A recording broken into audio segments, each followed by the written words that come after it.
அனைவருக்கும் வணக்கம். நாட்டில் சிலை அரசியலும் அது அவமானப்படுத்தக்கூடிய போக்கும் தமிழ்நாட்டில் மட்டுமல்ல நாடு முழுமைக்குமே இருந்து கொண்டிருக்கிறது. தலைவர்கள் இருக்கும்போது அவர்கள் வாழ்க்கைக்கு உழை வைப்பதும் செத்த பிறகு சிலை வைப்பதும் தான் தமிழர்களுடைய வழக்கமாக இருக்கிறது. தமிழ்நாட்டில் இருக்கக்கூடிய எல்லா அரசியல் கட்சி தலைவர்களாகட்டும், தேசிய கட்சி தலைவர்களாகட்டும், தேசத்திற்காக பாடுபட்டவர்களாக இருக்கட்டும், அவர்களை மதிக்க வேண்டும் என்பதற்காகத்தான் சிலை வைத்து வணங்குகிறோம். ஆனால் சிலைகளை உடைத்தால், சிலைகளை அவமதித்தால் நாட்டிலே கலவரம் வரும் என்கின்ற சூழ்நிலை, சட்டம் ஒழுங்கை சீர்கெடுக்க வேண்டும் என்கின்ற நிலை, இப்படியாக தமிழ்நாட்டு அரசியல் களத்தில் மட்டுமல்ல நாடு முழுமைக்கும் கடந்த காலங்களிலே நடந்திருக்க பல சம்பவங்களை நாம் பட்டியலிட முடியும். தலைவர்கள் உயிரோடு இருக்கின்ற காலத்திலே கூட அவர்களுக்கு சிலை வைத்த வரலாறும் தமிழக மண்ணில் இருக்கிறது, உத்தரப்பிரதேச மண்ணிலே இருக்கிறது.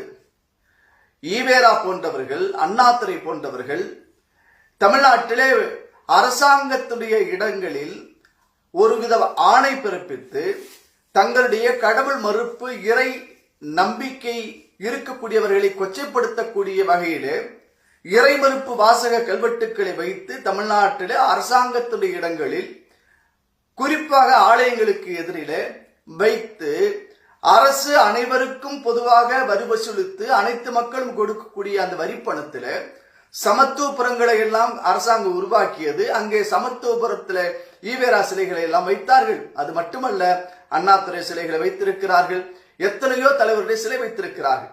உத்தரப்பிரதேசத்தில் எடுத்துக்கொண்டால் மாயாவதி உயிரோடு இருக்கின்ற பொழுது அவருக்கு சிலை வைத்துக் கொண்டார். காஞ்சிராமுக்கு சிலை வைத்தார். அவருடைய கட்சி சின்னமான யானை சின்னத்தை சிலையாக வைத்தார்கள். இப்படி தமிழ்நாட்டில மட்டுமல்ல நாடு முழுமைக்கும் ஒவ்வொரு மாநிலத்திலும் இருக்கிறது. நாம் தமிழ்நாட்டை மட்டும் பேச விரும்புகிறேன். காரணம், தமிழ்நாட்டில் நடந்த பல ஜாதி கலவரங்களுக்கு காரணமே நாட்டிற்காக பாடுபட்ட நல்ல தலைவர்களை கூட கூட்டில வைத்து கூண்டில வைத்து அடைய செய்தது இந்த சிலைகள் தான், கலவரங்கள் தான். பசுமன் முத்துராமலிங்க தேவரையா சிலையாக இருக்கலாம், அண்ணல் அம்பேத்கருடைய சிலையாக இருக்கலாம், பாபு சிதம்பரனார் சிலையாக இருக்கலாம், பெருந்தலைவர் காமராஜர் சிலையாக இருக்கலாம். இப்படி சமூக நோக்கத்தோடு பாடுபட்ட தலைவருடைய சிலைகளை பிற சமூகத்தவர்கள் அல்லது பிற சாதியினர்கள் ஏதோ ஒரு உள்நோக்கத்தோடு, ஏதோ ஒரு திட்டத்தோடு அதை அவமதித்து, உடைத்து, செருப்பு மாலை அணிவித்து, சாணிகள் வீசி இப்படி அவமதித்த காரணத்தால் பல சாதி கலவரங்கள் நடந்தது. இது வரலாறு வட மாவட்டங்களும் சரி, தென் மாவட்டங்களிலும் சரி. இப்பொழுது நான் ஏன் இந்த விஷயங்களை குறிப்பிடுகிறேன் என்று சொன்னால், சிலைகளை வைத்து வணங்கத்தகுந்த பெருமக்களை பிறந்த நாளன்றோ அல்லது அவருடைய நினைவு தினத்திலோ அந்த சமூகத்தினர் அல்லது அவர் சாதியினர் அல்லது அந்த கட்சியை சார்ந்தவர்கள் சென்று வீர வணக்கம் செலுத்துவது, புகழஞ்சலி செலுத்துவது, ஒரு நாள் கூத்திற்கு மாலை அணிவித்து மரியாதை செலுத்தி வருவதுதான் நடைமுறையாக இருக்கிறது. ஆனால் முறையாக அந்த சிலைகளை பாதுகாக்க, பராமரிப்பதற்கு எந்த விதமான ஏற்பாடுகளை அரசாங்கமும் செய்யவில்லை, அந்த சமூகத்தவர்களும் செய்யவில்லை, யாருமே செய்யவில்லை. வருஷத்துக்கு 2 நாள், பிறந்த நாள், இறந்த நாள்.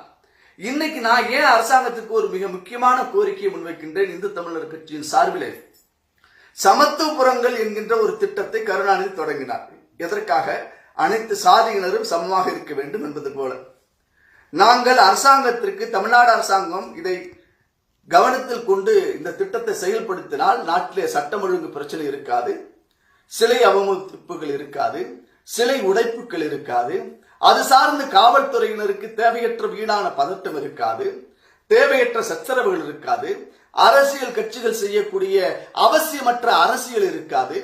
ஆகவே அரசாங்கமானது ஒரு திட்டத்தை சிறமேற்கொண்டு மனதிலே எண்ணி ஒரு திட்டக்குழுவை உருவாக்க வேண்டும். என்ன திட்டம் என்று சொன்னால், சமத்துவபுரங்களை உருவாக்கியது போல தமிழ்நாட்டில் இருக்கக்கூடிய அனைத்து அரசியல் கட்சி தலைவர்கள், பொது இடங்களில் வைக்கப்பட்டிருக்கக்கூடியவர்கள், அந்த சிலைகளை எல்லாம் எடுத்து சமத்துவபுரம் உருவாக்கியது போல அனைத்து தலைவருடைய சிலைகளையும் ஒன்றாக ஒரு தாலுகாவுக்கு ஒரு சென்டர், சிலை பாதுகாப்பு பராமரிப்பு பூங்கா என்கின்ற பெயரிலே ஒன்றை உருவாக்க வேண்டும்.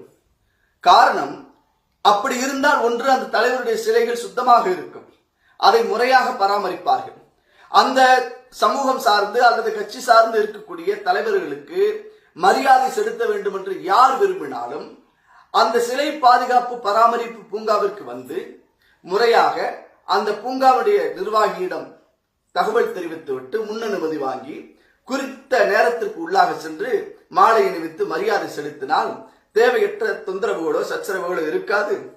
இல்லை என்று சொன்னால் எங்கோ ஒரு இடத்தில் ஒரு தலைவர் சிலை அவமதிக்கப்படுகிறது என்று சொன்னால் இருக்கக்கூடிய காவல்துறையை சார்ந்த சகோதரர்கள் இரவு பகலாக வெயிலிலும் மழையிலும் கடுமையான பணிச்சுமையின் காரணமாக பாதுகாக்க வேண்டிய சூழல் ஏற்படுகிறது. ஆகவே தமிழ்நாடு அரசாங்கம் இந்த விஷயத்திலே சற்று பரிசீலனை செய்து இந்த திட்டத்தை அமல்படுத்த வேண்டும். சிலை பாதுகாப்பு பராமரிப்பு பூங்கா என்கின்ற பெயரில் உருவாக்க வேண்டும் என்ற வேண்டுகோள் செய்தியை அரசாங்கத்திற்கு முன்வைக்கின்றோம். அரசியல் கட்சி தலைவர்களும் இதை ஆதரிப்பார்கள் என்றே நான் நினைக்கிறேன். காரணம், பொது இடங்களில் வைக்கப்பட்ட பிறகு என்ன ஆகிறது என்று சொன்னால் அது திறந்த வெளியாக வெட்ட வெளியாக இருக்கின்ற காரணத்தால் சுற்றி திரியக்கூடிய அந்த பறந்து செல்லக்கூடிய பறவைகளுக்கெல்லாம் கழிப்பிட மையங்களாக அந்த தலைவருடைய சிலைகள் மாறிவிடுகிறது. அது போடக்கூடிய அந்த எச்சங்கள் தலைவர்களை அவமதிக்கிறது. இது மிகுந்த மனவேதனை அளிக்கிறது. ஆகவே அனைத்து கட்சியை சார்ந்த அதிமுகவோ திமுகவோ பாஜகவோ காங்கிரஸோ கம்யூனிஸ்டோ இருக்கக்கூடிய அனைத்து கட்சி பெருமக்களும் ஒன்றாக சேர்ந்து ஒத்த மனநிலையில் இந்த தலைவர்களை போற்றி பாதுகாக்க வேண்டும் என்று சொன்னால் இந்த சிலை பாதுகாப்பு பராமரிப்பு பூங்காவை உருவாக்குவதற்கு ஆதரவு தெரிவிக்க வேண்டும். அரசாங்கம் அதை முன்னெடுக்க வேண்டும் என்ற கோரிக்கையை தமிழ்நாடு அரசாங்கத்திற்கு இந்து தமிழர் கட்சியின் சார்பிலே முன்வைக்கின்றேன். நன்றி, வணக்கம்.